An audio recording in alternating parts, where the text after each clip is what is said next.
Hello मेरे प्यारे दोस्तों, कैसे हैं आप सभी। स्वागत है आप सभी का आपके गुरुजी चैनल एसपी झा चैनल पे। मेरे प्यारे दोस्तों, आज हम लोग पढ़ने वाले हैं रासायनिक नाम और रासायनिक सूत्र के बारे में, जिसमें कि मैंने आप लोगों के लिए 20 रासायनिक नाम और रासायनिक सूत्र लिए हैं, जिसमें कि मैं आप लोग को एक ऐसा तरीके से मेरे प्यारे बच्चों समझाऊंगा जिसमें कि आप लोग को इतने अच्छे से समझ में आ जाएगा जो कहीं से कोई प्रॉब्लम या समस्या नहीं आएगा, और सारे आज के पार्ट में आज के क्लास के अंदर ही आप लोग को याद भी हो जाएंगे मेरे प्यारे बच्चों।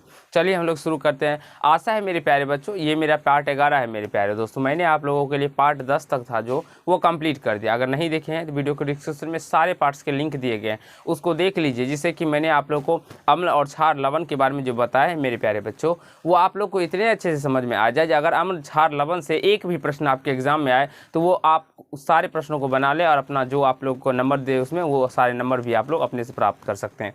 लेकिन हाँ, एक बार जरूर ही देख लीजिएगा। चलिए आज हम लोग इसमें समझते हैं जो व्यापारिक नाम और उसके रासायनिक नाम क्या होते हैं और उसके रासायनिक सूत्र क्या होते हैं। अगर हम लोग साधारण नमक का बात करते हैं, जो कि हम लोग अपने घरों में यूज करते हैं मेरे प्यारे दोस्तों, उसे हम लोग साधारण नमक कहते हैं। और उसका अगर हम लोग रासायनिक नाम बात करें तो सोडियम क्लोराइड होता है। उसका रासायनिक नाम क्या होता है? सोडियम क्लोराइड होता है। और रासायनिक सूत्र अगर आपसे पूछे तो NaCl होता है। क्या होता है मेरे प्यारे बच्चों? NaCl होता है सोडियम क्लोराइड। इसका रासायनिक नाम क्या हो जाएगा? Sodium chloride. ठीक है, आशा है समझ में आ गया होगा। ये छोटे छोटे पॉइंट होते हैं मेरे प्यारे बच्चों, और आपके ऑब्जेक्टिव में इतने कारगर होते हैं जो कि 4-5 प्रश्न तो आपको इस आपके गुरुजी की इस वीडियो से तो देखने को मिलेगा ही मिलेगा। ये 100% आप लोग समझ लीजिए। और मेरे प्यारे बच्चों, एक एक नंबर के लिए आपके एग्जाम में बहुत बड़ी समस्या होती है। अगर आप लोग को 299 नंबर आ जाए तो आप लोग सेकेंड कर जाइएगा। अब मात्र एक नंबर और आ जाता है मेरे प्यारे बच्चों तो आप लोग फर्स्ट डिवीजन कर जाते। तो देखिए एक नंबर में कितना पावर होता है। तो एक एक नंबर को बटोरने से मेरे प्यारे दोस्तों आप लोग अपने ज़्यादा से ज़्यादा नंबर को प्राप्त कर सकते हैं। ये मत समझिए जिसमें 3-4 ही नंबर आएंगे चलिए इसको छोड़ देते हैं, जिसमें बड़ा नंबर आते हैं उसको इंक्लूड करिएगा। नहीं मेरे प्यारे बच्चों, सारे कंसेप्टों को सीखिए, सारे तथ्यों को पढ़ने का प्रयास कीजिए। अब देखिए बेकिंग सोडा। बेकिंग सोडा को हम लोग खाने वाले सोडा भी कहते हैं। बेकिंग सोडा को क्या कहते हैं? खाने वाले सोडा। आप इसको चाहे यहाँ पे तो अपना नाम भी लिख सकते हैं। चलिए मैं आपको लिख देता हूँ यहाँ पे, ठीक है ना? आप लोग लिख लीजिएगा खाने वाला सोडा। खाने वाला सोडा। यहाँ पे मेरे प्याज तो अभी मेरा अक्षर बन नहीं रहा है, क्योंकि ये सारे अगर मैं हाथ रख के लिखता तो ये सब मिट आ जाता, यानी कि मिट जाता, तो इसलिए मैं वहाँ पे थोड़ा इस प्रकार से लिख दिया हूँ। समझ लीजिएगा आप लोग। ये देखिए इसको क्या कहते हैं मेरे प्यारे दोस्तों? बेकिंग सोडा को हम लोग खाने वाले सोडा भी कहते हैं। तो कभी बेकिंग सोडा पूछ दिया जाता है, कभी खाने वाले सोडा पूछ दिया जाता है बच्चों को कन्फ्यूजन करने के लिए। तो आप लोगों को कन्फ्यूजन नहीं होना है। बेकिंग सोडा का जो रासायनिक सूत्र होता है क्या होता है? Sodium by carbonate. ये ध्यान रखिएगा। देखिए सोडियम बाई कार्बोनेट, बाई का मतलब क्या हुआ? बाय बाय करते हैं। जब हम हमारे घर पे कोई खाना खाते हैं, खाने आते हैं तो खाना खाने के बाद क्या करते हैं? बाय बाय करते थे, यानी कि याद रखिए खाना खाने आते हैं, यानी कि खाने वाला सोडा। सिंपल सा। और इसके सूत्र में जो होगा मेरे प्यारे बच्चों वो NaH होगा। H कैसे होगा? क्योंकि हम लोग बाय बाय किससे करते हैं? तो हाथ से करते हैं, पैर से करते नहीं ना, इसीलिए हाथ से करते। तो हाथ का इंग्लिश हैंड होता है, तो हैंड का H लगाइएगा, तो NaHCO3। तो जिसमें भी H होगा वो समझ लीजिएगा वो क्या होगा? सोडियम बाइकार्बोनेट का होगा। अब यहाँ से धावन सोडा। तो धावन सोडा का क्या होता है? सोडियम कार्बोनेट होता है। सोडियम कार्बोनेट होता है Na2CO3 × 10H2O। ये आप लोग को ध्यान रखना होगा मेरे प्यारे बच्चों। देखिए सोडियम कार्बोनेट और सोडियम बाइकार्बोनेट में बच्चों को बहुत ज़्यादा कन्फ्यूजन होता है। तो जो मैंने अभी आप लोग को तरीके बताए उसी तरीके से आप लोग इसको याद कीजिएगा। आप देखिए कास्टिक क्या है? Caustic soda. तो कास्टिक सोडा को हम लोग कहते हैं, इसका रासायनिक नाम होता है सोडियम हाइड्रोक्साइड। क्या होता है मेरे प्यारे बच्चों? सोडियम हाइड्रोक्साइड, NaOH होता है। इसके बारे में मैंने प्यारे बच्चों आप लोगों को ये कैसे बनते हैं, कैसे इसका निर्माण होता है, डिटेल में पीछे के पार्ट्सों में करवाए हैं, जाके देख लीजिएगा। सारे पार्ट्स में आप लोग को बताया गया ये सारे के बारे में। अब देखिए इसके उपयोग, इसके गुण, ये सारे बारे में बताएं। आप देखिए सोडा है। सोडा क्या होता है मेरे प्यारे बच्चों? सोडियम कार्बोनेट ही होता है, लेकिन इसमें जो होता है वो 10H2O जो होता है वो नहीं होता है। अगर केवल और केवल आप लोग को सोडा एस पूछे जाते हैं मेरे प्यारे बच्चों, तो वहाँ पे आप लोग को सोडियम कार्बोनेट या Na2CO3 ही आप लोगों को लिखना होता है। ठीक है। अब यहाँ से देखिए सुहागा। ये भी बहुत बार पूछा गया है। सुहागा का क्या होता है अनुसूत्र?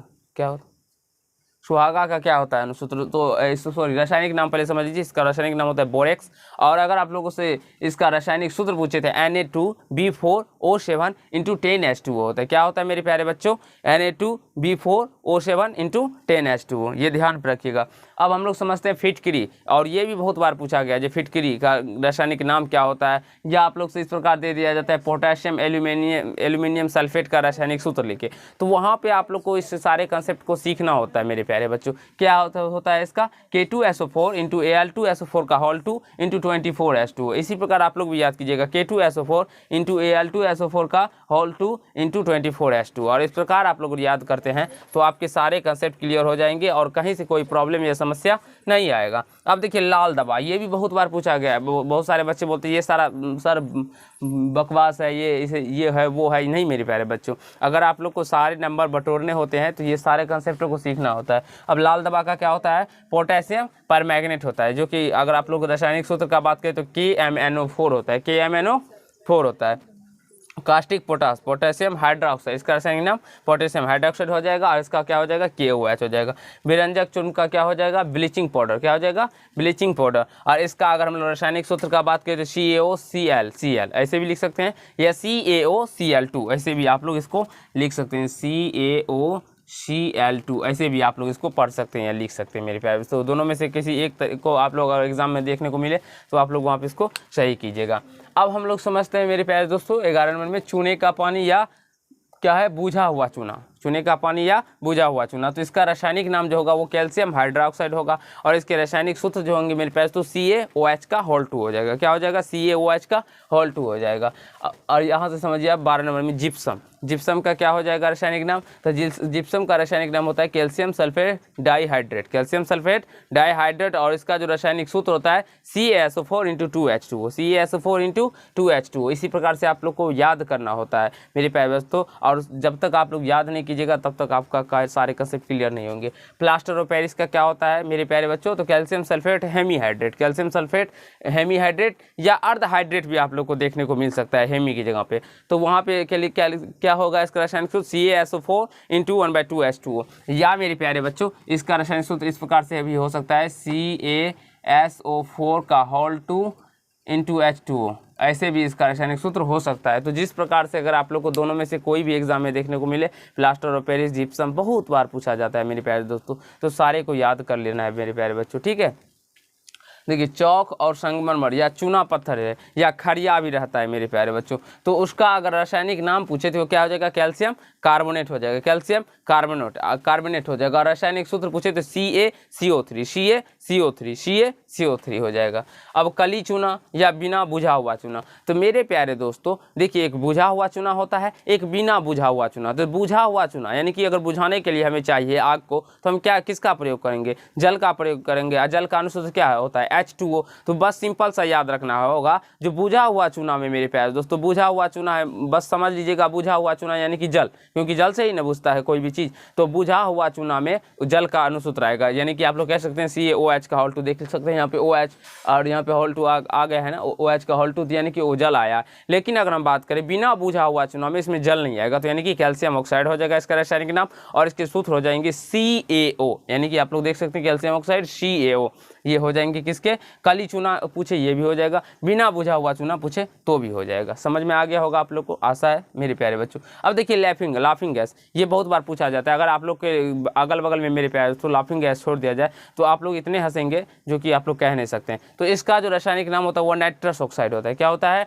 नाइट्रस ऑक्साइड, और इसका रासायनिक सूत्र N2O होता है। और ये सब बहुत ज़्यादा इंपॉर्टेंट होता है मेरे प्यारे बच्चों, ठीक है, इसीलिए याद कीजिएगा। हरा कशिश, इसे हम लोग क्या कहते हैं, तो व्हाइट विट्रोल भी कहते हैं मेरे प्यारे दोस्तों, उजला क्या है, ग्रीन विट्रोल भी कहते हैं। कशिश का मतलब थोथा भी होता है, ठीक है ना, यहाँ पे ध्यान रखिएगा। फेरस सल्फेट, इसका रासायनिक नाम क्या होगा, फेरस सल्फेट FeSO4। उसी प्रकार से सफ़ेद कशिश का क्या हो जाएगा, जिंक सल्फेट ZnSO4। इस नीला थोथा का क्या होगा, कॉपर सल्फेट CuSO4। और मार्स गैस का, यानी कि मार्स गैस कैसे कहते हैं मेरे पास, तो मीथेन को कैसे कहते हैं, मीथेन को कहते हैं। और मीथेन का जो रासायनिक सूत्र CH4 होता है। तो मेरे प्यारे बच्चों मैंने आप लोग को जितना भी बताया आप लोग को आशा है समझ समझ में आ गया होगा, कहीं से कोई दिक्कत या समस्या नहीं हुआ होगा आप लोगों को। नेक्स्ट क्लास के अंदर हम लोग मेरे पास तो ethane, methane, propane, alkane, alkene, alkyne, ये सारे के बारे में आप लोगों को सिखाऊंगा। जी इसके सूत्र क्या होते हैं सारे पूछे जाते हैं मेरे प्यारे दोस्तों। जल के भी बारे में लिखाऊंगा, ऑक्सीजन का क्या होता है, कार्बन डाइऑक्साइड का क्या होता है, ओजोन का क्या होता है, ये सारे के बारे में आप लोगों को सिखाऊंगा। और बेंजीन का क्या होता है। इस प्रकार से जितने छूट गए होंगे मेरे प्यारे दोस्तों वो सारे को मैं आप लोग को नेक्स्ट पार्ट में इंक्लूड करके आप लोग को समझाने का प्रयास करूंगा। और उसके बाद मेरे प्यारे दोस्तों ये टॉपिक आपका खत्म हो जाएगा। उसके बाद हम लोग पढ़ेंगे धातु, अधातु और उपधातु के बारे में, जिसमें कि मैं आप लोग को बहुत ही अच्छे तरीके से समझाऊंगा, सिखाने का प्रयास करूंगा। तो चलिए आज के पार्ट में हम इतना ही करते हैं। आशा है मेरे प्यारे दोस्तों आप लोग सारे पार्ट्स देखे होंगे। अगर आप लोग को वीडियो को अच्छा लगा हो तो वीडियो को लाइक कर दीजिएगा, कैसा लगा ये कमेंट कीजिएगा। और यदि आप लोग चैनल पर नए होंगे मेरे प्यारे बच्चों तो चैनल को सब्सक्राइब करके बेल आइकन को प्रेस कर लीजिएगा, जिससे कि मेरे हर एक वीडियो का नोटिफिकेशन भी आप तक पहुंचता रहे। बेल आइकन को भी प्रेस कर लीजिएगा। चलिए आज के पार्ट में इतना ही, धन्यवाद।